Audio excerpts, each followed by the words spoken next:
Hello and welcome to one of our lunchtime listens. Our lunchtime listens are designed to sort of give a bit of an overview. We ask experts or professionals like yourself to come in and have a chat with us about an area that is of interest to you or is relevant to your work, and it's for everybody. It's just to give everyone and anyone who has a bit of an interest in additional support for learning or wants to further their knowledge about a particular topic. So thank you so much for joining us today. Thanks so much. For those of you who are watching, I'm Lucy and I am from Enquire. I'm the Senior Development Officer. And today we've got the lovely Susie with us. So I don't know, Susie, if you want to introduce yourself a little bit. I'm Susie. I'm the Participation and Communications Officer for My Rights, My Say. I'll just jump in and talk a wee bit about what My Rights, My Say is, and then maybe we can have a chat about how Enquire fits into that. Perfect, because they do fit together. Yes, perfectly. Yeah. So My Rights, My Say is a service that helps 12 to 15-year-olds with additional support needs get the kind of support that they need in school. And we do that in a number of ways. So that can be kind of direct support for young people in school. So that could be advocacy support, kind of independent advocacy to help young people express what their rights are, what they need in terms of support in school, and kind of help the adults in school who are responsible for that get on board with providing that. It can be legal representation for young people whose cases have kind of been, escalated to courts. It can also be representation of children's views whenever they maybe have a case that's been brought to an education tribunal, an education dispute or an additional support needs tribunal. We also provide a service that basically gets their views directly into those kind of tribunal spaces as well. So that's kind of how we support young people directly, but we also do quite a lot of other stuff around helping parents and carers with kind of information and support, and also helping professionals with their training needs as well. But I don't know if you want to say a little bit about where Enquire comes into that. Yeah, definitely. I'm nodding away because I am part of this. So My Rights, My Say is a service that started in 2018, and it is made up of 4 partnerships, different organisations that come together to make up the service, Enquire being one of them, and with the sort of information and advice side of it. So we work really closely with Children's Views, which is where Susie's from, which is Children in Scotland. And a lot of the work that we do is all around sharing the advice information that comes from My Rights, My Say via our websites, via outreach and capacity building that we do alongside Children's Views and Children in Scotland. And then the other 2 partners that are part of it are Partners in Advocacy, which offer the advocacy side of it, and then that legal representation that Susie mentioned there is from Cairn Legal. It's been great, and I know Susie's going to talk a little bit more about how it's developed over 6 years, but I think as a service, we very much stand alone in terms of who we are and how we communicate who we are and what we do. But I think it's great that behind the scenes we have that group of the 4 organisations that over the last 6 years have worked and brought our expertise into one area to really sort of further that those rights that children aged 12 to 15 have in Scots law now. So I think you've given us a great overview there of sort of what My Rights, My Say is. But my next question today is kind of leading on from what I've said. How do you think My Rights, My Say has changed and sort of developed in the last 6 years? Yeah, that's a good question because there's loads of ways. I think it has changed so much since its initial sort of setup in 2018. Yeah, definitely. And I think whenever it was set up in 2018, that was kind of as a result of some big changes in Scottish law at the time, which gave 12 to 15-year-olds additional rights to the support in education. So after that, or in the 6 years really since that, a lot has happened. We have supported 1,200 young people directly. We have given information and advice to thousands of parents and carers and professionals. We've worked in every local authority area in Scotland now as well. So to be honest, the service has kind of grown more than any of us, I guess, really realised or thought it would. And that is in a big part due to the demand out there. There is such huge demand for the service. Like, we're seeing more referrals than we ever thought we would. And we still know that's actually the tip of the iceberg in terms of young people with additional support needs and the support that they maybe aren't getting right now in schools as well. So, we're talking in big numbers. Like, Scottish Government research a few years ago showed that at least 34% of young people currently in school have additional support needs. We know that's going to be an underestimation. Sure. There's going to be, a lot of kind of unseen, undiagnosed, unsupported needs go in there as well. So the service really has grown arms and legs, and we're very excited to be able to try and, kind of work with and meet some of this demand as well and help young people get the kind of support that they need. Some other changes or some other kind of developments, I guess, in the service is that the professional side of what we do, or the kind of professional support that we do, that has developed a lot. So we are working a lot more with, local authorities, with different organisations, with charities than we did in the very beginning, trying to kind of, go back to where the need for support really, like the core is, right? Like kind of working with teachers, educational psychologists, other people who are responsible for fulfilling children's rights in schools, to get them up to speed with like where the Scottish legislation is at, where, how best to support young people with additional support needs. That's been a big focus of our work, and kind of increasingly so over the years. Another big development as well in the service is that we are trying to, really make young people very central to how the service works and how the service is developed as well. So this year we have started up a wee young advisors group, which is very exciting. And they are, it's early days for that, but they are beginning to really play a very central role to some of the work that we're undertaking and some of the directions that we're moving in as well. So that's kind of... Definitely. I think it's really interesting hearing you talk there because, back in 2018, I think the way that we worked was very different because obviously it was pre-pandemic as well. And then when the pandemic hit and everything came online, I think there was a real sort of shift in how we work directly with children, young people. So previously, when there was a lot less referrals, I know that members of staff would get trains and taxis and go directly to people, and that still happens. But now there's this online element as well. So I think there's a lot more emphasis on how the children and young people that we work with want to engage with the service. Absolutely. And that's developed, I think, with the demand that you obviously talked about, but also just with our own kind of understanding of what the service is and the best practice and the best way forward. Yeah. And I know you'll probably talk a little bit more about the young people that are involved in the development of the service, but to me, that's just absolutely fundamental. And I know that we've spoken about those 4 partnerships, but it's having that 5th partnership, having those young people really pushing, directing and evaluating the service as well, because ultimately that's what My Rights My Say is for. It's for children and young people. Yeah, no, absolutely. Great. Well, let's move on to the next question. So my next question is about if someone wants to access the service. So how do you go about doing that, whether you're a parent, a carer, a professional or a young person? So the easiest way, I'd say, to access the service is to go onto our website, which is myrightsmysay.scot. It's going to get a makeover soon. It is. Just putting out there. But go onto that website and go to our referral form, which is, I think, under Get in Touch up at the top of the top bar of the website. That is for everyone. So that's for young people, it's for parents and carers, it's for professionals. And there's a few questions on there just basically to give us a sense of the kinds of support that you need and give us a sense of kind of what's going on for you. And then if you fill those in, that'll come through to us. We'll be able to work out, like you're just saying, Lucy, there are 4 organisations with 4 different kinds of areas of expertise here. So, we have these kind of conversations amongst the 4 of us to work out how best to support, whatever it is that you're kind of coming to us with. If you're a young person who needs support directly, kind of in school, then it'll likely be that someone from the advocacy sides of things gets in touch with you. And like we said, that's our Partners in Advocacy is the organisation that deliver that. So they'll be likely to get in touch with you basically to ask a few more questions, kind of hear what's going on and work out how best to give you the kind of support that you need. Cairn Legal would get in touch around legal representation, and if it's to do with kind of formal disputes like or formal processes like educational disputes or additional support needs tribunals, it'll probably be someone from the Children's Views Service.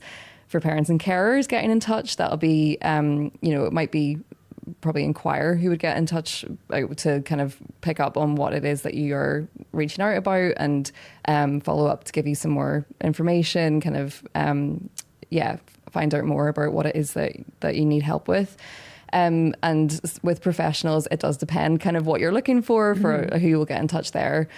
and I should say that every single person who works in the My Rights My Say team are like genuinely some of the warmest, loveliest, like most helpful people. So whoever it is that gets in touch with you, like, is going to take it completely at your pace, is going to chat to you about all of your options, is going to get in touch with you in ways that work best for you. If you're like, I do not do phone calls, or, you know, I'm really busy, I can only kind of like, you know, speak at these times, that will be accommodated.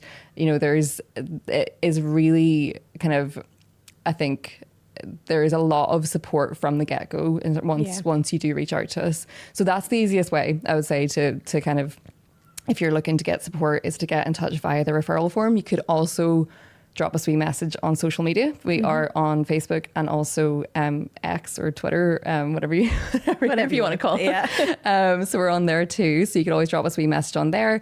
That inbox isn't kind of isn't manned, womaned every day, but it is. We'll get back to you within about 5 days on there, if that's an easier way for you to reach out to us.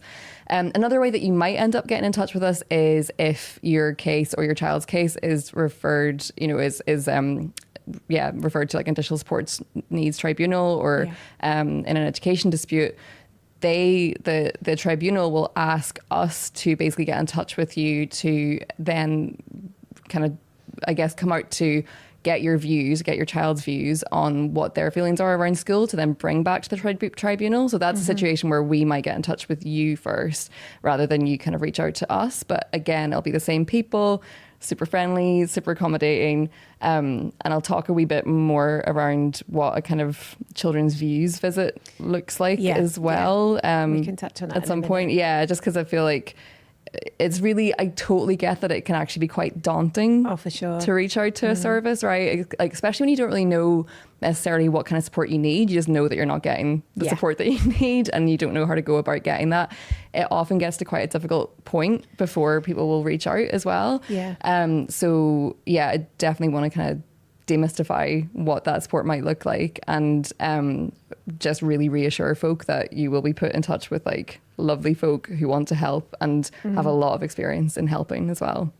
Yeah, definitely. I think it's really important that, you know, we talk about My Rights My Say as a service, but actually, and the same with Enquire, but that service is made up of people. We are a team, and we're a team with shared values, that we understand the people that, whether it's through Enquire or My Rights My Say, are contacting us in whatever way they are, or engaging with us. Like, it can be over really challenging topics, and it can be quite emotive and quite scary, and that we understand that, and that we're here to help. And I think that's really great that you can kind of outline that even though you're contacting a service, you're contacting people, and people that care about the education of children in Scotland. So if we could just go a little bit more about, you talked about it being a bit daunting. So I don't know if you want to talk, like you said, a little bit about that process and sort of step by step what it would look like. Yeah. So to give an example of, you know, I spoke there a little bit about how in some situations we might be getting in touch with you to then, you know, support you whenever it comes to things like an Additional Support Needs Tribunal or something like that. To give a wee overview of what that might look like, I can give an example of a young person that we supported recently. So we'll call her Hannah. So she is a 12-year-old girl who is autistic and has ADHD. And basically she was really struggling in her mainstream school, and she wasn't really getting the support that she needed in there. What happened was her parents basically made a placing request to get her moved from that school to an independent school that is kind of a lot more supportive towards autism in particular.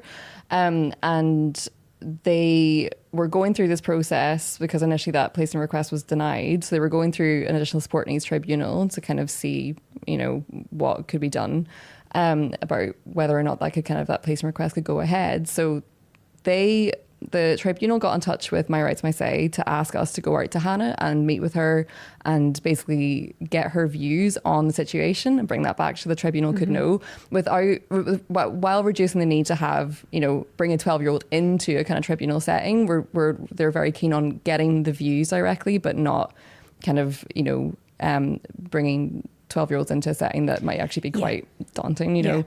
So what we do there is we'll get in touch with Hannah, we'll get in touch with her parents, and we'll basically set out, this is what we've been asked to do. We would like to come and speak to you about your views on school, the things that you like in school, things you don't like in school, the things that are helpful, the things that have happened that haven't been helpful in school, just so we can build up a picture of kind of what is the best sort of support for you. Yeah.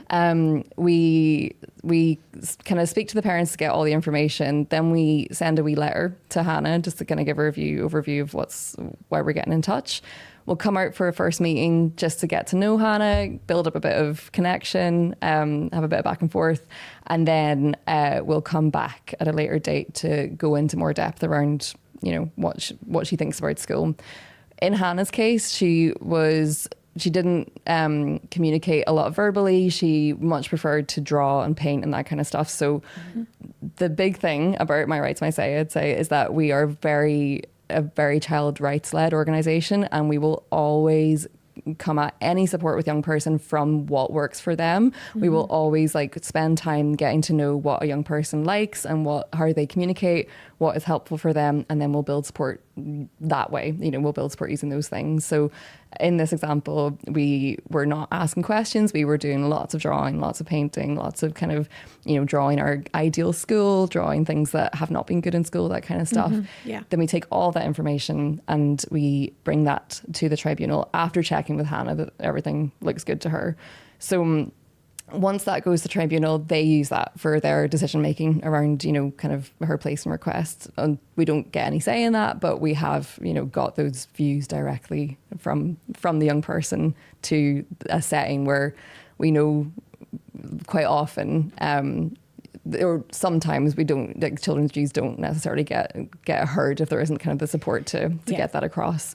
So that's an example of our children's views service. Like I said, we do have a big part of what My Rights, My Say does is the advocacy side of things.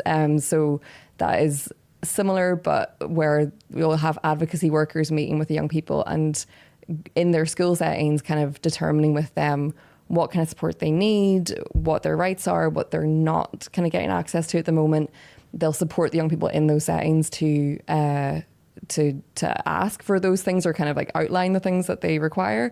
And they'll also kind of work with the adults involved in the school settings or education settings to recognise the rights of the young people and to accommodate and make kind of, necessary adjustments along those lines as well. So again, the advocacy workers are such an amazing bunch, and they come at this from in such creative ways to work with young people and such warm, compassionate ways as well. So definitely. I think the other thing that for me really stands out with My Rights, My Say, and I don't know if you want to talk a little bit about that as well, is that it's an independent service. Yeah. So to kind of explain that a bit more, how would you describe the My Rights, My Say as independent? What does that sort of mean?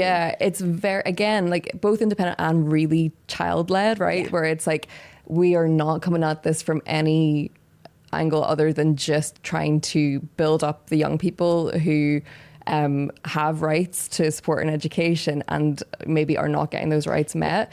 We're not kind of coming in with an agenda. We are just trying to, represent children's views to the adults who need to hear them, and also kind of communicate what rights these young people have, because we know very often for young people they have rights but they don't always get realised, and a lot of schools are under strain. A lot of schools really want to do this right but just don't know how to as well, or don't know kind of, or are really stretched in terms of resources. So it's a bit of that too, where we're coming at this trying to get things just working better for everyone. But primarily, we're building up the people who often don't get to kind of call the shots, which are young people. We're trying to, support them and kind of be in their corner. So yeah, and I think that sort of child-led approach as well is that there's an emphasis also on there's no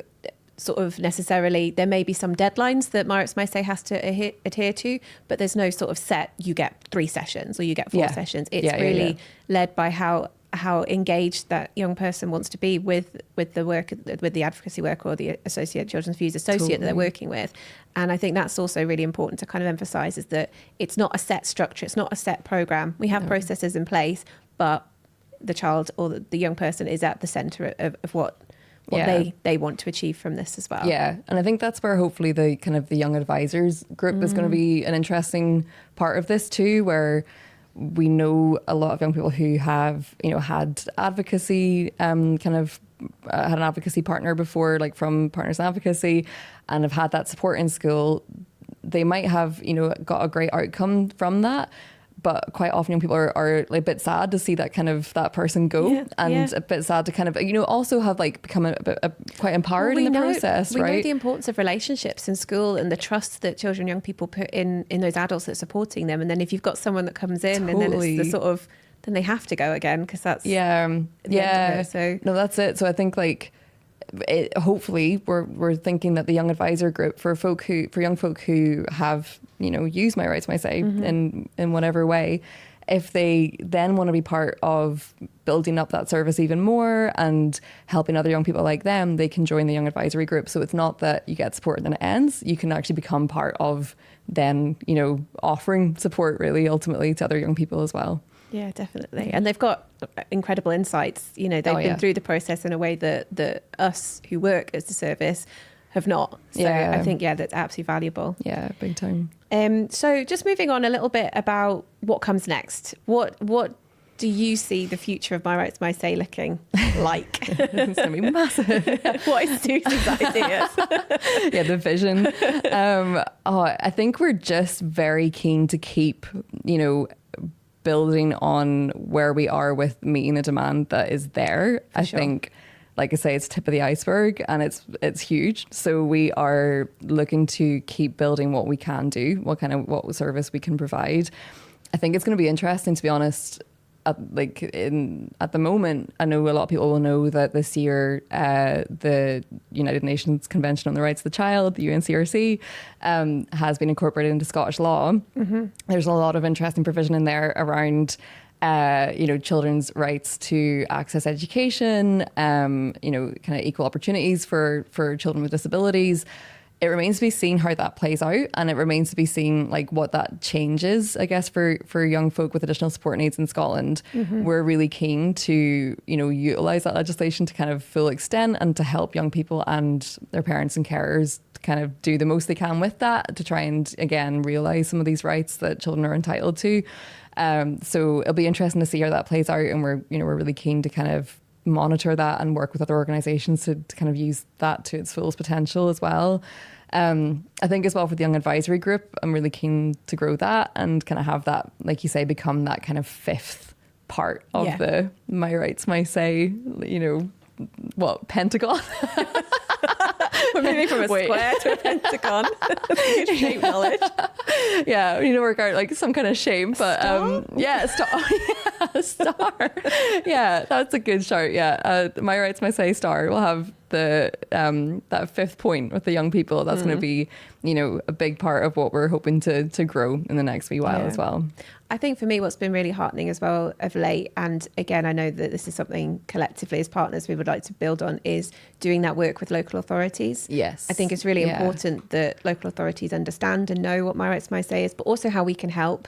Yeah. I don't think we've even mentioned this yet, but all of the service that we're talking about, everything is free. It's already been funded. We should say that. Funded, exactly. It's not a paid-for service. And I think some of the work that we're doing with local authorities at the moment, it's been so interesting to engage with educational psychologists, members of the local authority who are supporting UNCRC incorporation, and actually build on that on a sort of more national scale, but really focusing in on the challenges that are happening within those regions. So I think that's a really exciting sort of pathway for My Rights, My Say as well. Yeah, and I think that's, there's been lots of discussions between the organisations, right, about meeting that and being being really proactive in terms of, because there is so much interest from local authorities and other organisations to get upskilled in these areas as well. So it does feel like it's an exciting time to be able to be part of that work too. Yeah, and I think from an Enquire point of view and a My Rights, My Say point of view, we've understood, especially in the last couple of years, where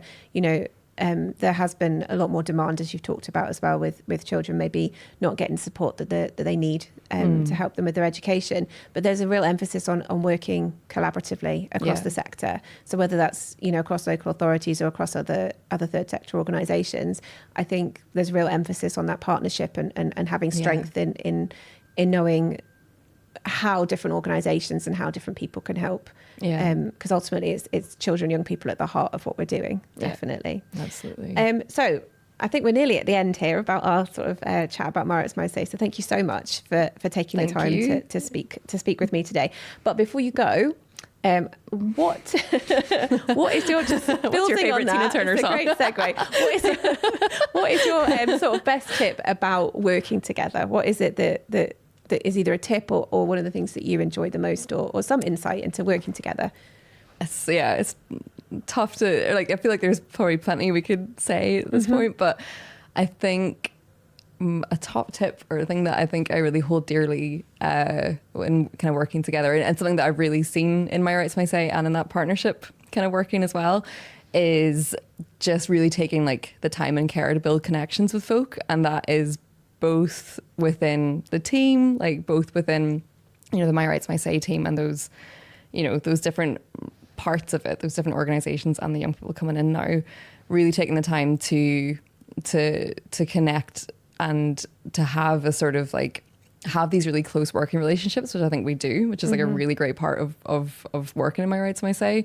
And it means that I think it makes us better at what we do, because we're a very close knit team. We share a lot. We want to, we enjoy working together as well. Yeah. So it's like, it's a really nice kind of basis to do the work from, but also connecting with the young people that we're working with, and with the parents and carers and professionals as well. But I think coming back to this idea of us being such a child-led organisation and being an independent organisation as well, is that we really want to take time to get to know each individual person that we're working with, and really have that kind of like person-led support as well, where we're really coming in looking at what works for them, what they need, and taking the care and the time to do that. Like you say, things like advocacy support in My Rights, I say, are not time limited. Like, that's so important.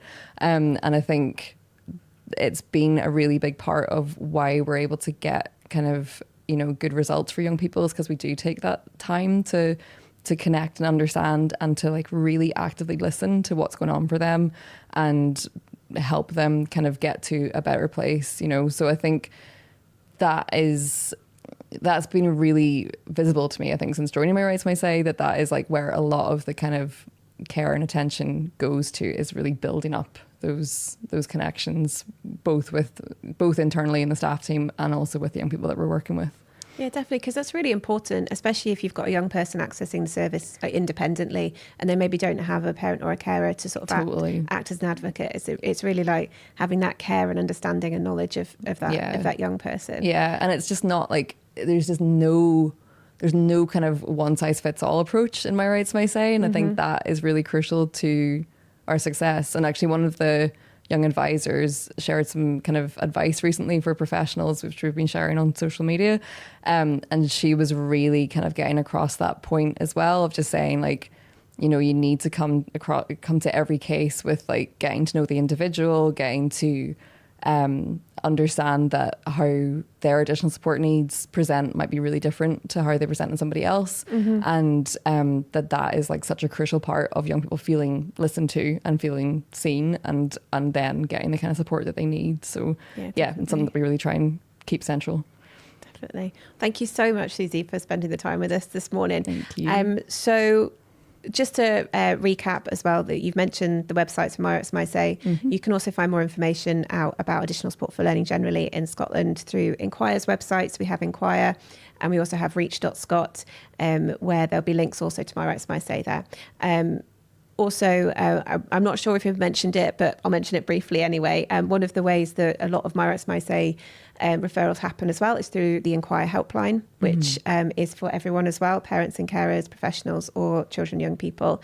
And you'll get information there, and you'll get to speak to one of our lovely officers from Enquire. And then also, just to reiterate as well, both My Rights, My Say and Enquire is on social media, so you can find us at Enquire Reach ASL on Instagram and on Twitter/X, and also on TikTok as well. So you can find out any more information you want about My Rights, My Say or Enquire there. So thank you again, Susie. This has been lovely. Yeah, I know, I want to chat more. I think we're done.